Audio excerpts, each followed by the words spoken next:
Welcome to Native America Calling. I'm Sean Spruce. Most of the more than 2,000 people evacuated from storm-ravaged villages in western Alaska will not be able to return to their homes for at least a year and a half. That is the latest prediction from the Alaska Governor's Office following a devastating storm surge that destroyed hundreds of homes and claimed at least one life.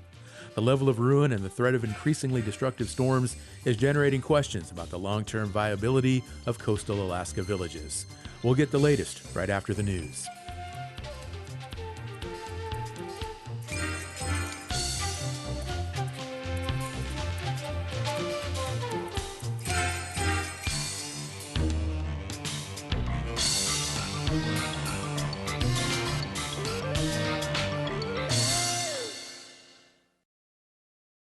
This is National Native News. I'm Brian Bowles, sitting in for Antonia Gonzalez. Millions of protesters, including many Native and Indigenous people, joined this weekend's 2,600 No Kings events held across the U.S. In video recorded by King 5 Seattle, Muckleshoot tribal member Willard Bill Jr. and the Black River Canoe family provided a drum song as part of Saturday's opening protocol for a No Kings event held at the Seattle Center.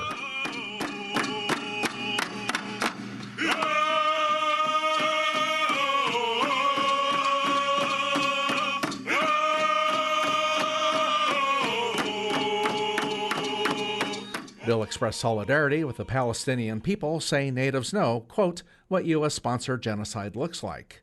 President Trump's allies, including House Speaker Mike Johnson, criticized the No Kings rallies as un-American. Alaska Federation of Natives delegates on Saturday called for an immediate emergency declaration from President Donald Trump and more federal assistance for communities hit by the remnants of Typhoon Halong earlier this month. It was one of dozens of resolutions passed on the final day of the AFN convention in Anchorage. The storm killed at least one woman, wiped out homes and infrastructure, and displaced more than 1,000 people in the Yukon-Kuskokwim Delta. Hundreds of residents were sent to Bethel and then to emergency shelters in Anchorage over the last week. The resolution was put forward by the Association of Village Council Presidents, a tribal consortium that serves communities in the Yukon-Kuskokwim region. Vivian Corthios is the group's CEO. For this resolution, we have a lot of support from across the state. So on behalf of our region, Koyana to everyone.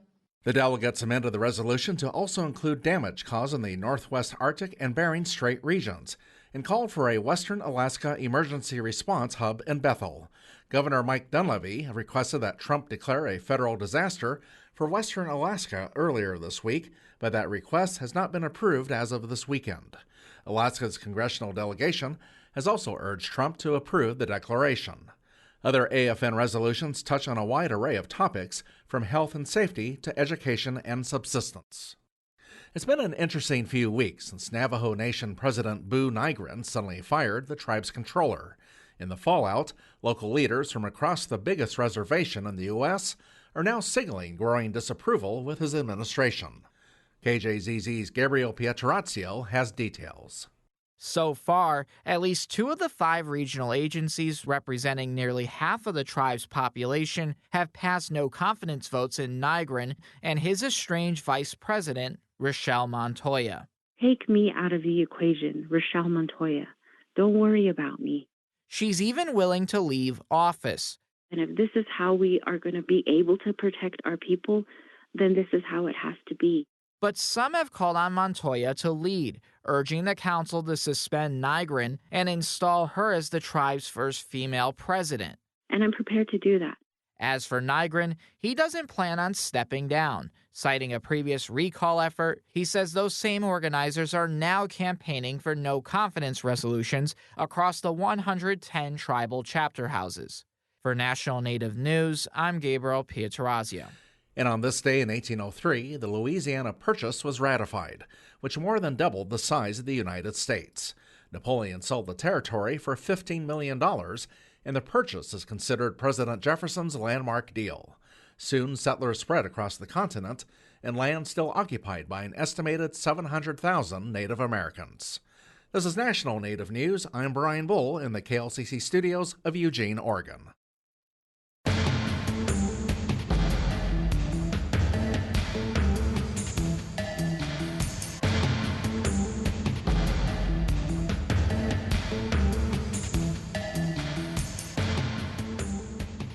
National Native News is produced by Koahnic Broadcast Corporation with funding by the Corporation for Public Broadcasting. Support by Drummond Woodsum, a full-service law firm whose nationally recognized tribal nations practice provides services to tribal nations and their enterprises and to companies that do business with tribes across the country. More at dwmlaw.com. Support by AARP, whose Family Caregiver Resource Guide is available to caregivers by calling 877-333-5885 or at aarp.org/caregiver resources.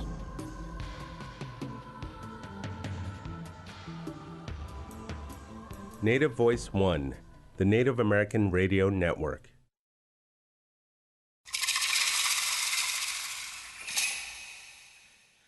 This is Native America Calling. I'm Sean Spruce. Residents and government officials are assessing the damage inflicted on western Alaska Native villages from a typhoon a little more than a week ago. Hundreds of homes washed away from floods and high winds. So far, one person is dead, 2 are still missing. Nearly 2,000 people have been evacuated. Alaska Governor Mike Dunleavy says most of these displaced people will not be able to return for another year and a half. Many of these residents were already dealing with long-term issues like erosion, thawing permafrost, and rising sea levels that threaten the existence of their villages. Today we'll talk with people on the ground about the storm and its immediate and long-term implications. And later we'll also check in with a Native Domestic Violence Helpline that just received a funding boost. We'll get updates from the Helpline CEO. Of course, we also want to hear from you today, our listeners. How have you been affected by the storm? You can join the conversation by calling 1-800-996-2848. That number is also 1-800-99-NATIVE. Joining us now from the village of Napakiak in Alaska is Walter Nelson. He is the Managed Retreat Coordinator for the village of Napakiak. He is Yupik. Walter, good morning and welcome to Native America Calling. Good morning. Thank you all for inviting me to be your host, and I'll be glad to talk about the Typhoon Haylock, which we experienced a week and a day ago. Well, let's begin right there, Walter, with exactly what happened to the village of Napakiak. What can you tell us? Well, first, the aftermath of the big storm, Typhoon Haylock, arrived to Napakiak early morning of the October 11th, around 2 a.m. So it was so fast that it caught us off guard, most of us. We were prepared for it, but we didn't anticipate the surge and the wind and how fast the water rose in our community. About how fast was it, Walter? Can you give us a timeline in terms of minutes? It happened so fast, the whole town was inundated in less than an hour. Okay. Now, you've had to evacuate to Anchorage. Do you know when you'll be able to return home? No, I'm not. I did not evacuate to Bethel and to Anchorage, but there were 9 individuals that were willing to go that are displaced, that were evacuated to Bethel and onto Anchorage. Most of the residents decided to stay with their relatives here in Napakiak. Okay, thank you for clarifying that, Walter. I should have caught that earlier. Of course, you are in the village of Napakiak. Well, tell us how the village looks right now. Do you have services? Do you have power? Do you have food and water? Yes, so gradually, day by day, we've got most of our residents electricity restored, but some are still without heat, but that have oil stoves and furnaces. But we're trying the best we can to take care of our elderly and disabled first, to get them the services that they need. But we're in a water and sewer house systems. There's 108 buildings that have sewage tank connected to the residents or buildings, which are all displayed or drifted away and need to be worked on. But this first thing we're doing for the health and safety of our residents. Now, the village has a new school building. How is that holding up? That we're so glad about the school. About 100 plus individuals were evacuated to our new school, which the floodwaters almost came in. It just was a foot shy of coming into our new school, but that didn't happen, and we were pretty fortunate enough it didn't come in to the school. Walter, what do you think it's going to take to rebuild the village to the scale that it was? So, like I mentioned, I've talked to a couple of elders. They've never seen anything like this before in their lives. And they were saying to me, who knows what the next storm would do to Napaket? We could be even wiped out like them unfortunates come in. It's just the coastal villages of Kipnik and Creek. So one thing that we're so glad that we did not lose anyone here. Certainly. Yeah, I can totally relate to that, Walter. Such a blessing that folks are safe.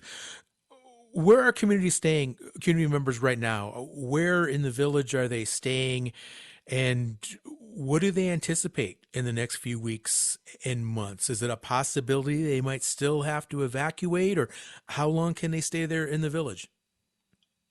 So, as for now, the water has receded down where most of the families are staying in their houses. But, like I mentioned, the whole town, every house was either inundated with water, drifted away, or relocated somewhere else. But on top of those things, we're getting much needed help from the folks that came in from Alaska and downstate to help us out with rebuilding Napaket.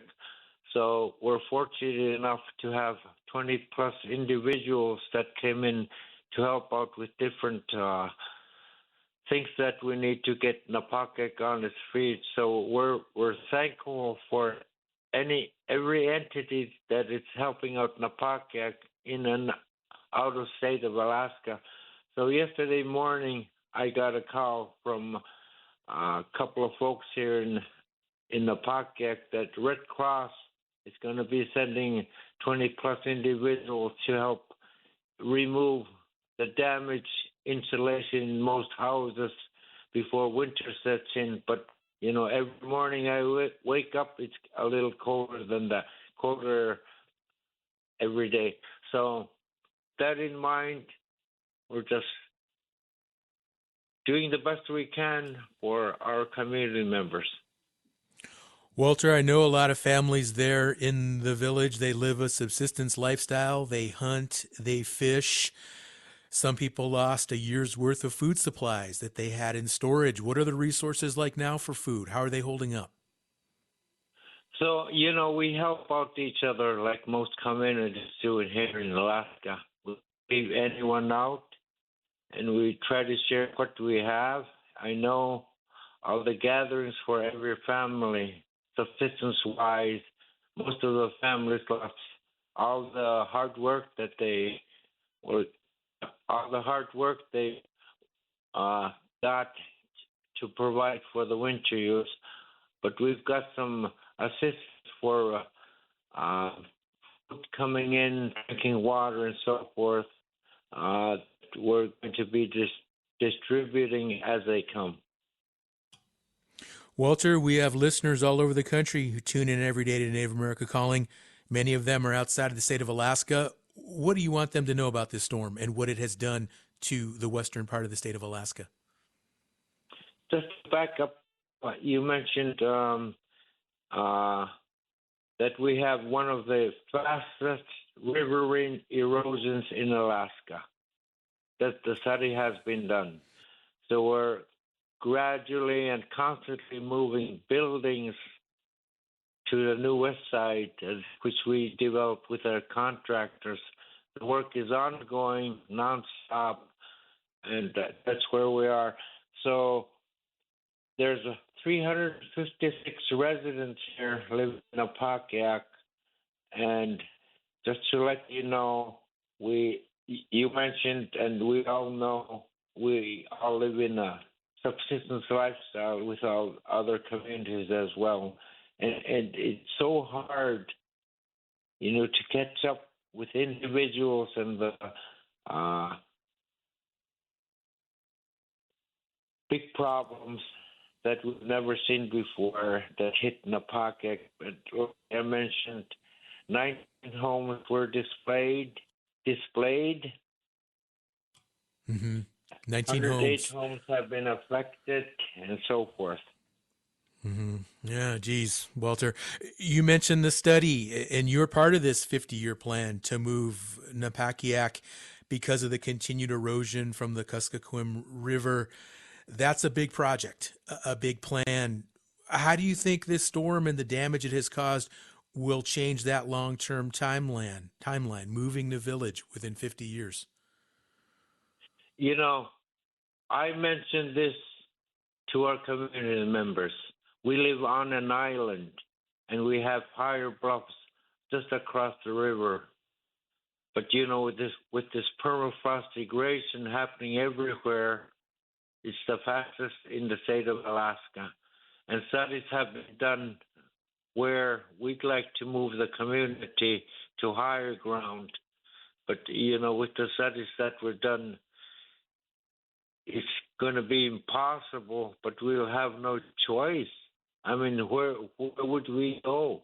We're on an island, but even the studies that were done, that it's not possible to relocate to the tundra side, which, like I mentioned, permafrost degradation is happening everywhere, and the studies that were brought to us that it wouldn't be feasible to build houses on the higher side. But look, what choice will we have? We don't have no choice.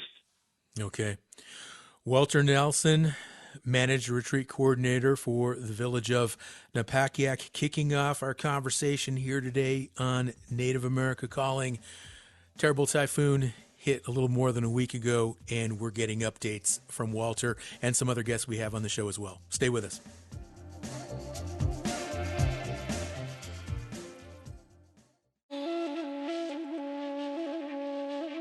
The Trump administration is significantly cutting staff that oversees the Community Development Financial Institutions Fund in response to the government shutdown. That has major implications for Native lending institutions that help finance home construction and business development. We'll hear about that and other growing effects of the federal government shutdown on the next Native America Calling.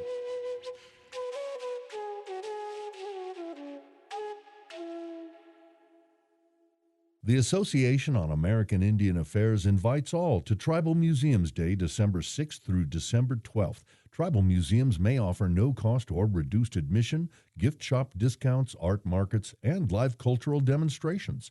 Tribal Museums Day honors diverse Native nations as the experts of their own cultures. You can find a map of tribal museums and more at indian-affairs.org/Tribal Museums Day. The association supports this show. Thank you for listening to Native America Calling. We are speaking with responders to the storm that recently hit western Alaska. We also want to hear from you today, listeners. Was your village hit by the storm? Have you had to evacuate? Let us know. You can call us with a comment by calling 1-800-996-2848. That number again, 1-800-996-2848. We have our producers standing by, and they're waiting for your call. Once again, 1-800-996-2848. Let's hear now from Rick Thoman. He is a climate specialist with the Alaska Center for Climate Assessment and Policy at the University of Alaska Fairbanks. I asked him how typical storms are in this region and what was unusual about this one. The eastern Bering Sea is one of the stormiest areas in the world, and this is the stormy time of year in the eastern Bering Sea. So having a strong storm is not unusual. What was most unusual about this storm was the track that it took, and also that it started out life as a typhoon in the western Pacific Ocean. How was it able to impact so many villages there along the coast? So this storm started off, formed southeast of Japan actually early in October and just moved very slowly for a few days, passed quite close to the coast of Honshu and actually caused some damage there. But as its storm moved a little bit north, it got picked up by the jet stream blowing across the Pacific Ocean, across some record warm waters in the north central Pacific, and then turned north, headed into Alaska, crossed the Aleutians and into the Bering Sea, and then took an unusual turn. Usually when storms follow that track, then they continue pretty much straight north into the Bering Strait area.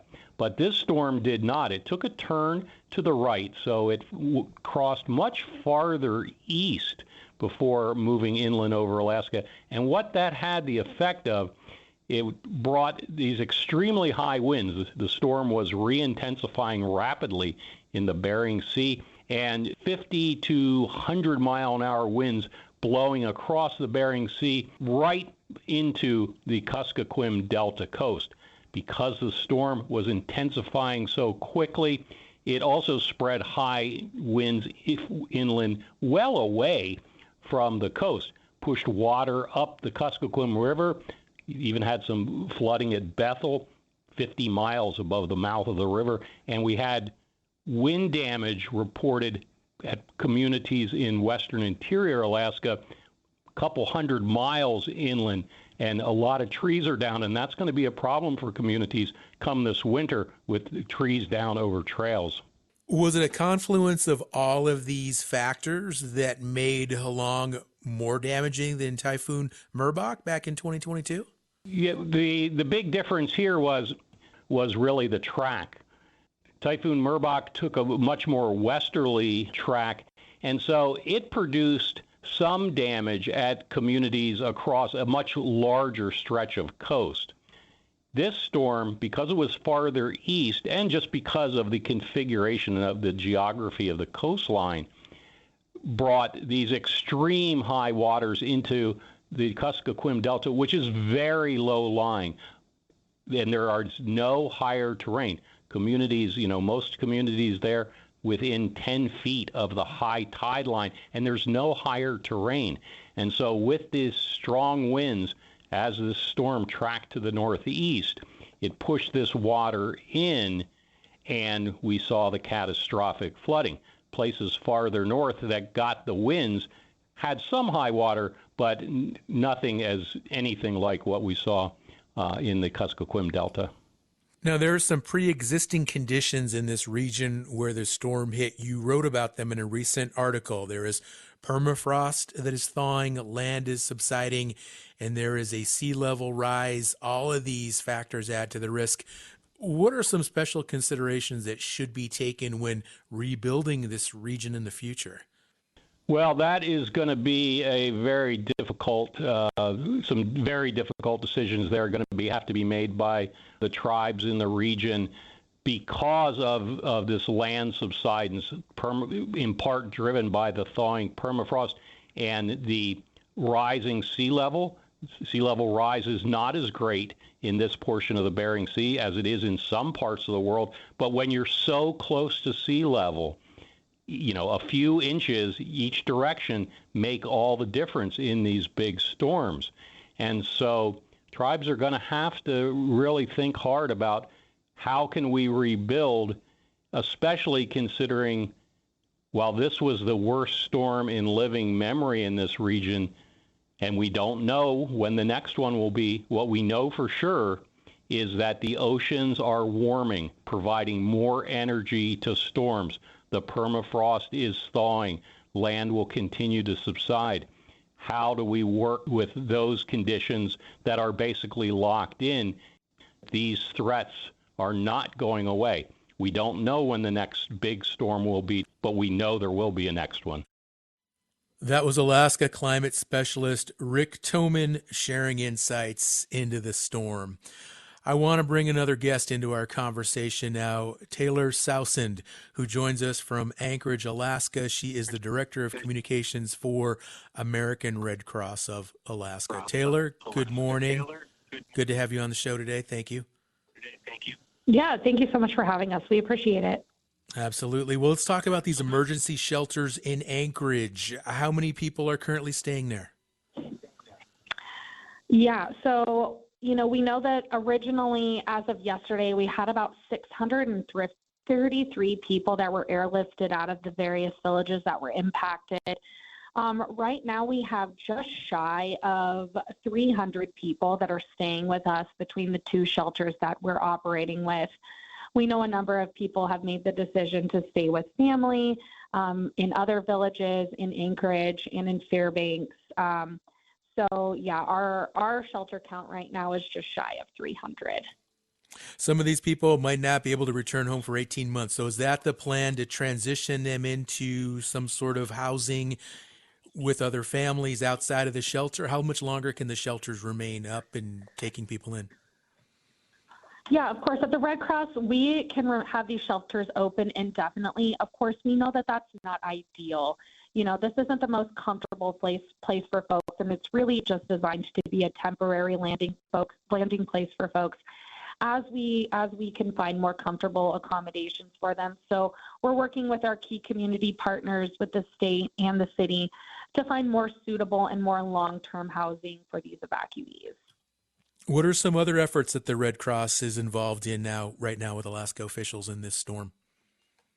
Yeah, right now we have a number of operations going. So our primary concern is, of course, taking care of the immediate needs of not only the individuals that are staying with us in our shelters, but also the surrounding villages that were impacted, the 50-plus villages that had damage from this storm. So currently we're conducting some reconnaissance missions to these outlying villages, not just Kitnuk and Klingolagok, the two main villages that were, impacted and evacuated, but we're trying to determine what their needs are, what we at the Red Cross can do to help them sort of stabilize and take care of those immediate needs. We have a shelter operation going on in Bethel right now that's sort of serving as a landing point for those individuals that do decide to evacuate. Of course, they would evacuate from their villages to Bethel. They might stay there for a night, and then we would transfer them to Anchorage, where the accommodations are just a little bit better and where we can provide those wraparound services for them. Taylor, the storm aftermath that you and others are dealing with right now, have you seen anything like it before in Alaska?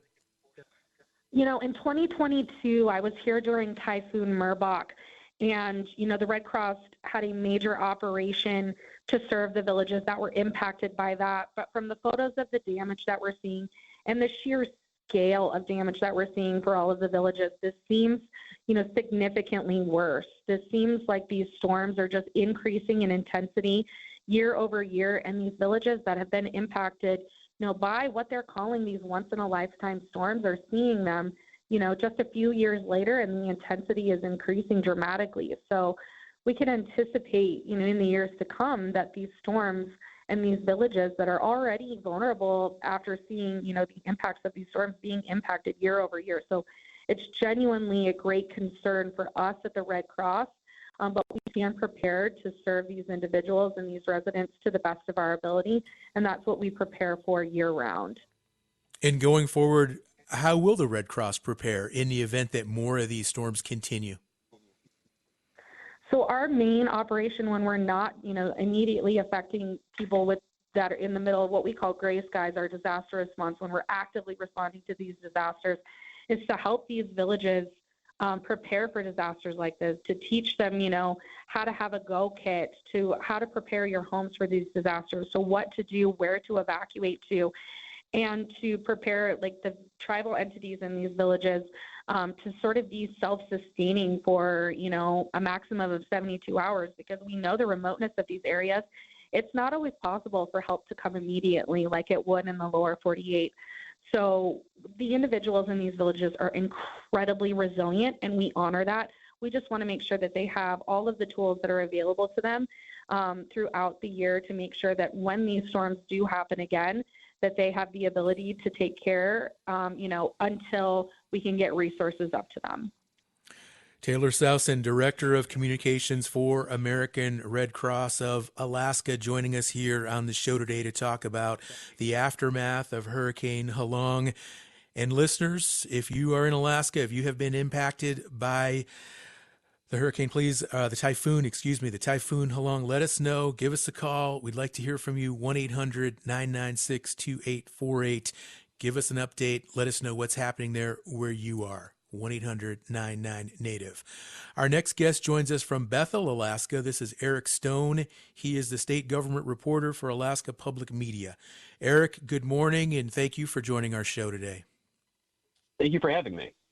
Absolutely. And I know you are in KYUK studios, and really appreciate your insights here. Alaska Governor Mike Dunleavy is requesting a federal disaster declaration. Has that happened yet? As of this morning, we have not heard anything about the disaster declaration being approved. The main guy in charge of emergency response for this state says they haven't heard anything back at this point. It has been taking longer generally for disaster declarations to come through and be approved. We haven't heard anything at this point. Now, I know originally officials coordinating the state's response thought that federal resources were not going to be necessary, but then later when the extent of the damage was realized, Governor Dunleavy said that the state's resources would not be enough. Are federal officials helping with the emergency relief efforts as of right now in any way? Yeah, there is an officer from the Federal Emergency Management Agency, FEMA, who is coordinating with the State Emergency Operations Center. So although, the disaster declaration has not yet been approved, the FEMA is sort of standing by ready to help, once it is approved, and, they're coordinating and making sure they're staying up on the latest. Okay. Now, the emergency declaration, do you anticipate that happening within the next day or so? And if so, what will that accomplish in terms of ramping up these relief efforts? Well, it's hard to say when exactly it might be approved. It has, in some cases taken several weeks recently to get presidential disaster declarations out. So it's really hard to say when that might come out. What it would do is basically unlock additional resources to help recover and rebuild these communities that have been hit so hard. Governor Mike Dunleavy has asked the federal government to cover 100% of the costs for the first 90 days of the recovery. Obviously, these are very remote communities. Getting help in and out is expensive. Materials are expensive, and there is going to be an extensive rebuilding effort. Is there any confusion right now or conflict around who should be taking care of what, and maybe even for people who have been evacuated or are living in villages right now, not quite sure who they can go to or who they can turn to for assistance? Well, it seems like a lot of folks seem very satisfied with the state's response so far. Obviously, they would rather have help sooner rather than later. I am not hearing tons and tons of discord or objection to the way the state has responded to the disaster. Obviously, folks would like to recover, quicker, and they would like, rebuilding to happen faster. There are, of course, logistical challenges, but overall, it seems like people are fairly desperate for help in some of these villages. I was actually just in Kipnik yesterday. Folks were trying to get electricity back to some of the few remaining houses and get the school, which is thankfully in very good shape, off of its emergency power. And those are, folks from Kipnik working together more or less on their own. There has been, emergency responders present in the community from time to time, but a lot of that work is just community members coming together and helping each other. Tell us more about what you saw in Kipnik, and especially maybe stories from some of the folks who've lost homes or are currently displaced. The thing I hear over and over again is that this whole thing feels like a bad dream. And it's easy to see why people are saying that when you step off, the runway in Kipnik. The homes, there are homes that are toppled into one another, that are turned upside down. There are the boardwalks, which serve as the roads in these tundra communities, are in really, really bad shape. There are boats resting on them. There are four-wheelers overturned. But the thing that I heard over and over again is just people absolutely determined to rebuild, because this is their home. This is where their ancestors were. This is the land that they know how to get food and medicine from.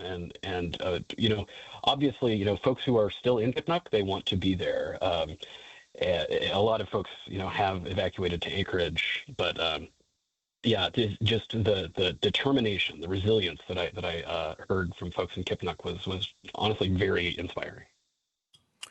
Thank you, Eric. We're going to take another break. We'll come back and continue our conversations here on Native America Calling. Nearly 2,000 people have been evacuated due to Typhoon Halong. Alaska Governor Mike Dunleavy says most of these displaced people will not be able to return home for about another 18 months. So we'll continue this conversation on the other side of this break. And we've got the phone lines open right now for anyone who would like to join us. If you are especially in one of these Western Alaska Native villages that have been impacted, we would sure like to hear from you. What are you most concerned about? What are your needs? What are your thoughts about the future? 1-800-99-NATIVE. Please give us a call.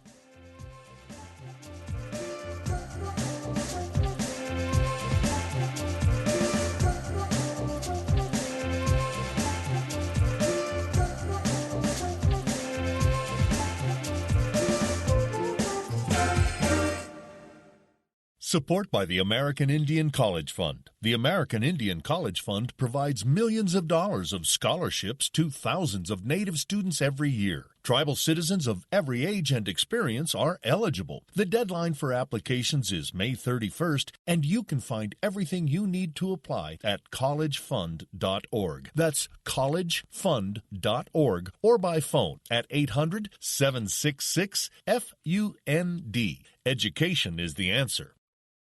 Thank you for listening to Native America Calling. Eric Stone, a state government reporter for Alaska Public Media, is one of the responders who we are speaking with now regarding the storm that recently hit Western Alaska. And Eric, before break, you mentioned talking with some of these folks that have been displaced, and you said they are determined to rebuild. And I just want to ask you to follow up on that, because we're learning now about some of these systemic challenges with some of these communities due to erosion and permafrost. And what are their plans in terms of rebuilding in an area that appears to be so precarious going forward with regard to these environmental concerns?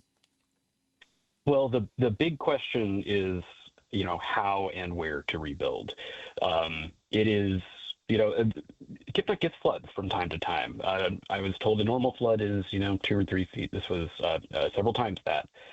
And, the relocation is certainly one of the options that is being discussed. However, that is a challenge. That is a big challenge in a very remote area. There are there's a big school there. There is an airport. There is a laundromat. There's a power plant. These things are not easy to move. And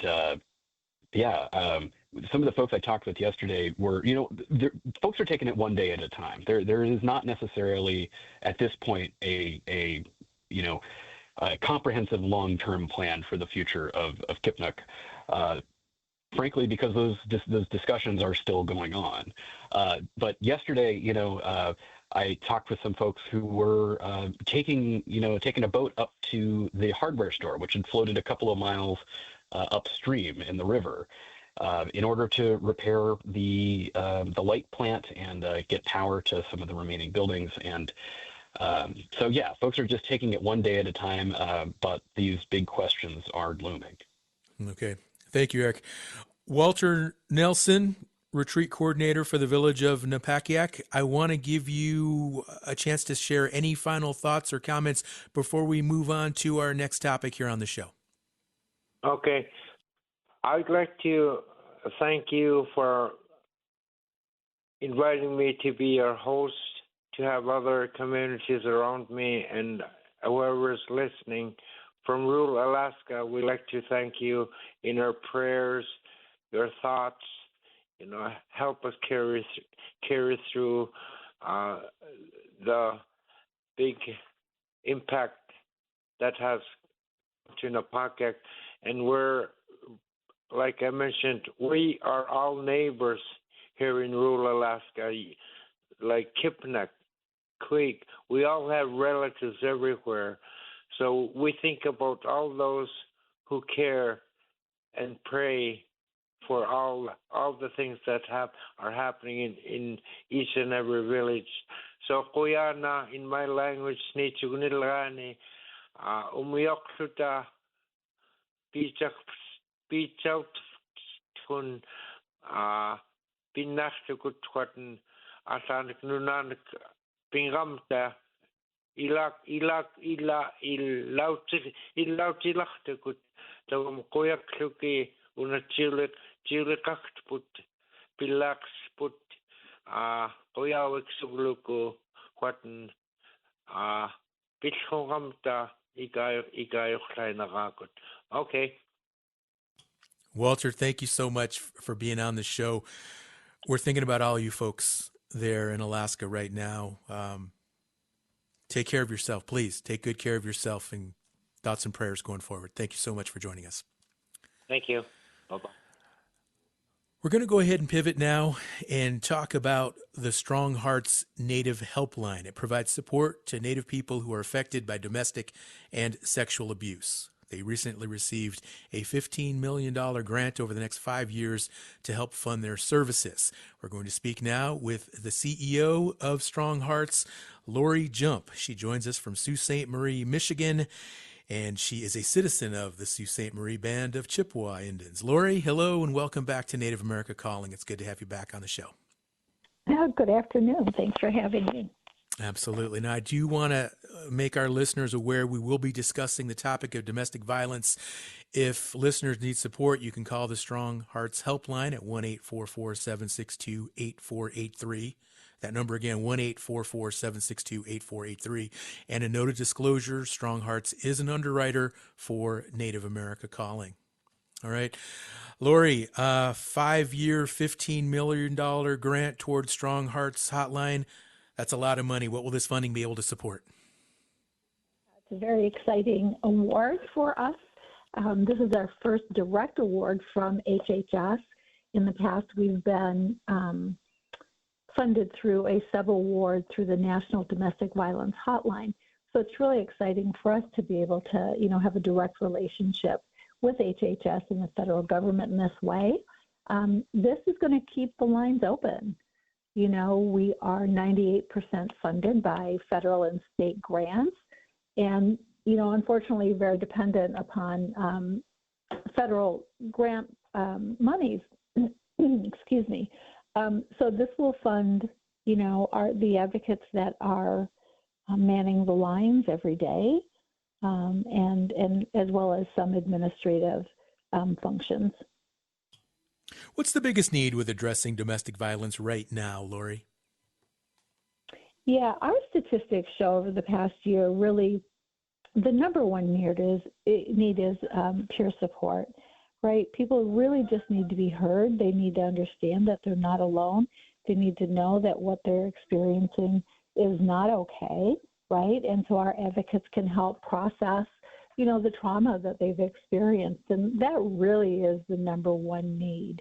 Outside of that, shelter always comes in fairly high, as well as something new that we've been seeing a lot of is really the need for legal advocacy.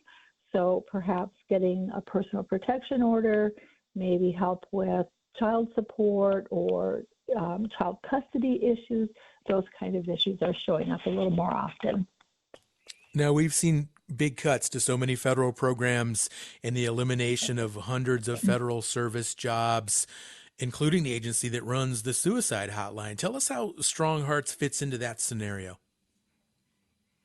Yeah, some of those cuts have been very unfortunate and disturbing, honestly.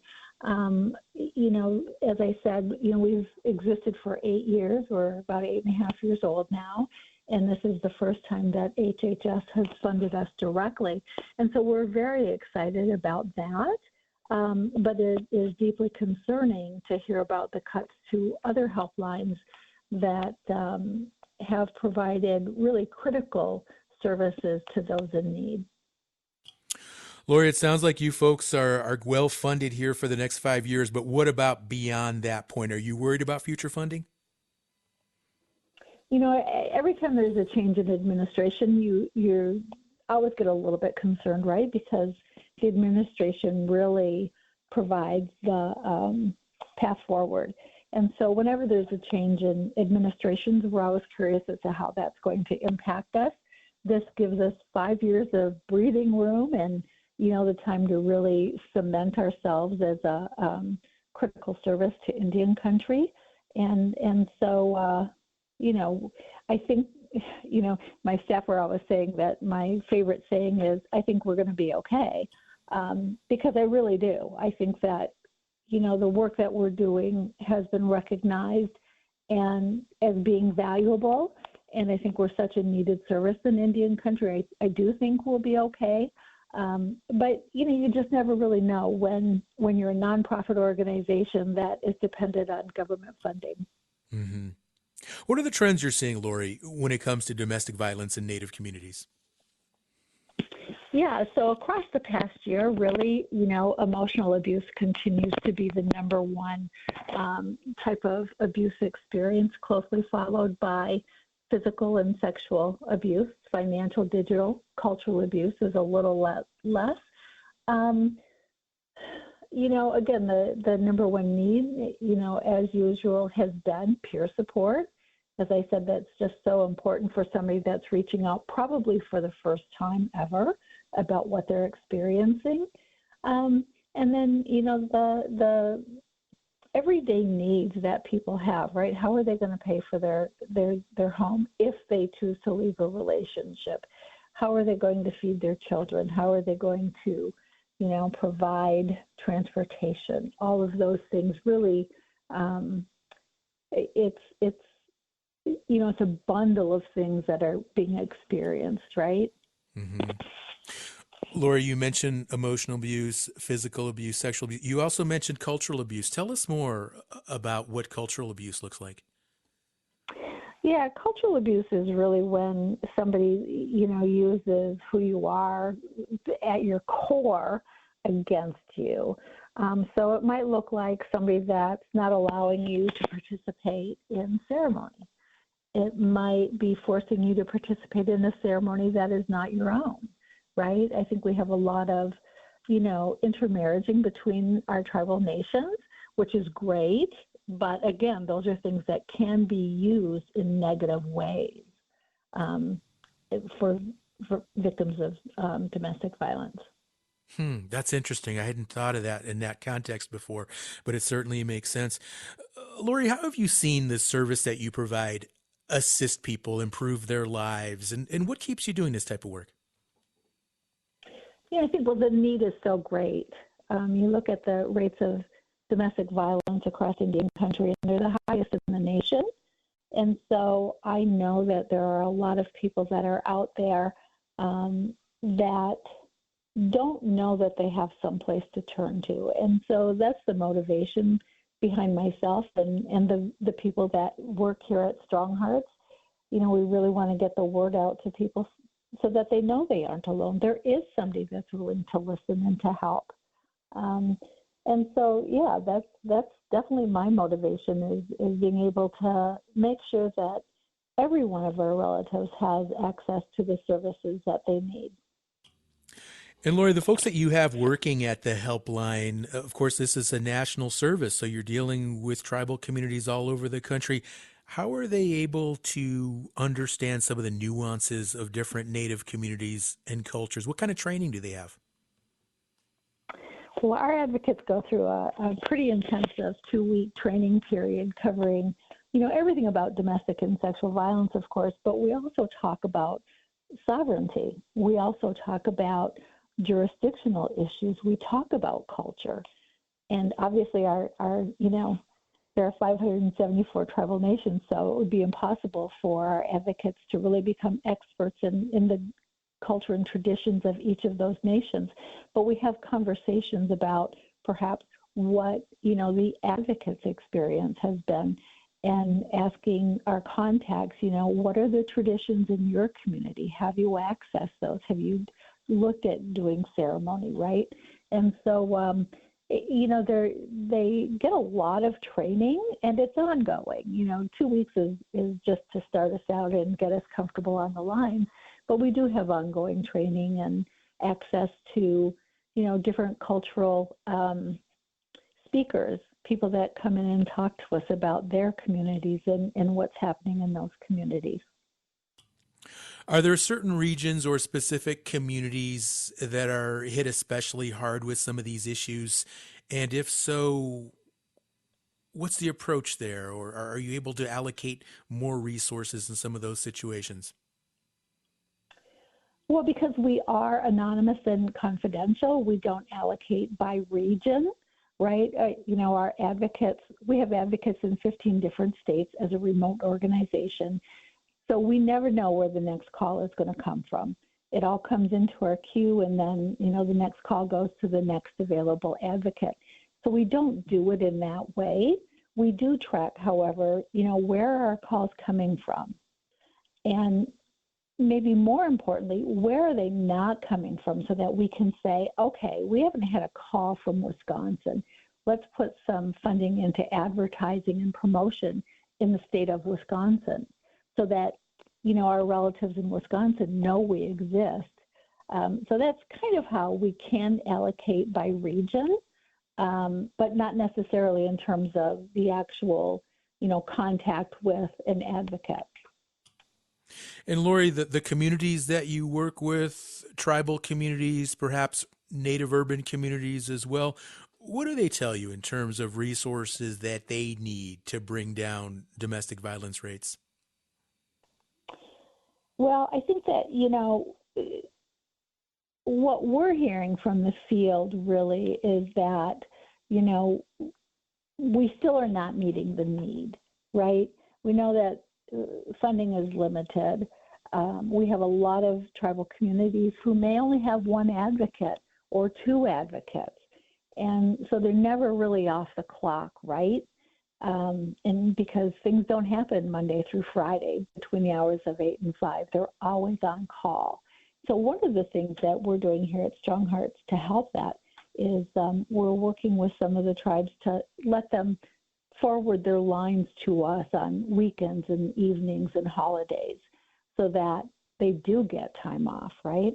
But the need really is incredible in Indian country, and we're still barely,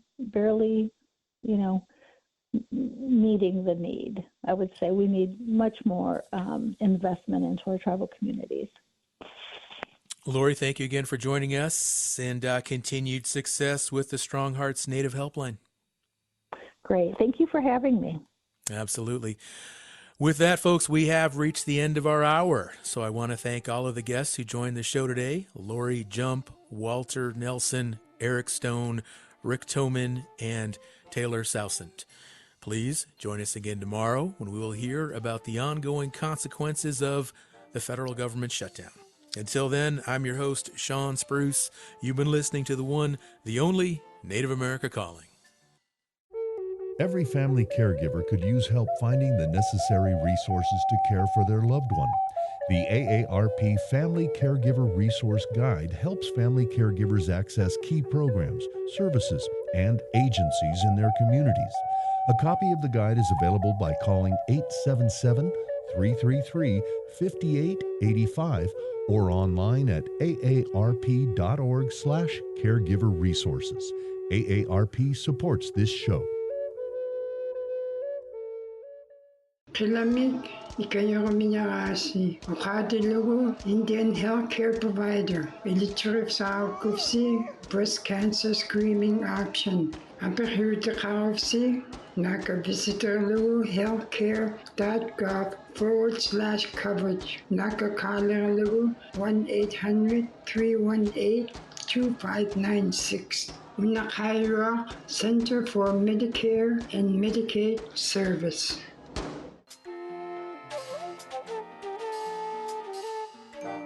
Native America Calling is produced in the Annenberg National Native Voice Studios in Albuquerque, New Mexico by Quantic Broadcast Corporation, a Native nonprofit media organization.